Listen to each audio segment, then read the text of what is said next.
Балдар Евровидениесинин улуттук тандоо туруна өтүнмөлөрдү кабыл алуу мөөнөтүнүн бүтүшүнө 2 апта калды. Ал баш онуу айынын 31-нде аяктайт. Талапкерлер кабар агенттигинин расмий сайтына өтүнмө бере алышат. Улуттук тандоого 9 жана 14 жаш аралыгындагы өспүрүмдөр катыша алат. Белгилей кетсек, Балдар Евровидениеси эң алгач 2003-жылы өткөн. Ошондон бери жыл сайын уюштурулуп келет. Сынакка Европалык кабар таратуу биримдигинин курамына мүчө мамлекеттердин өнөрпоздору гана катышат. 2016-жылдын 3 айынын биринде Хабар телеканалы ЭБУнун ассоциацияланган мүчөсү болгон. Ушул убакка чейин Казакстандын Балдар Евровидениесине катышуу тууралуу сүйлөшүүлөр жүргүзүлүп келген. Маселе быйыл тек айынын 25-нде чечилди. Адистердин айтымында абройлуу сынакка катышуу жаш өнөрпоздор үчүн чоң мүмкүнчүлүктөргө жол ачат. Буга орусиялык Полина Богусевичтин ийгиликтери ачык мисал.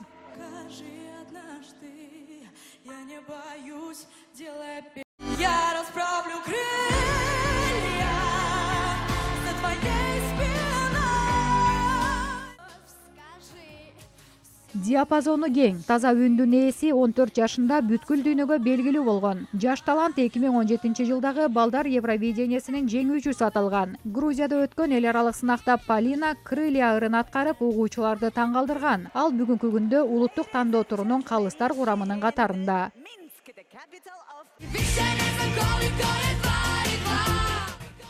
Бул Балдар Евровидениесинин алгачкы финалисти, хорватиялык Дино Елишович. Ал кезде болгону 11 жашта болчу.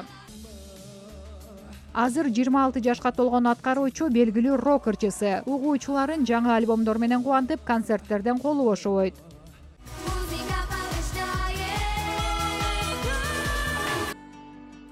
Балдардын ыр сынагы Хабар телеканалында түз эфир аркылуу көрсөтүлөт. Сынак шарттарына ылайык катышуучулар жаңы ырларды аткарат. Ал эми жеңүүчү добуш берүү аркылуу аныкталат.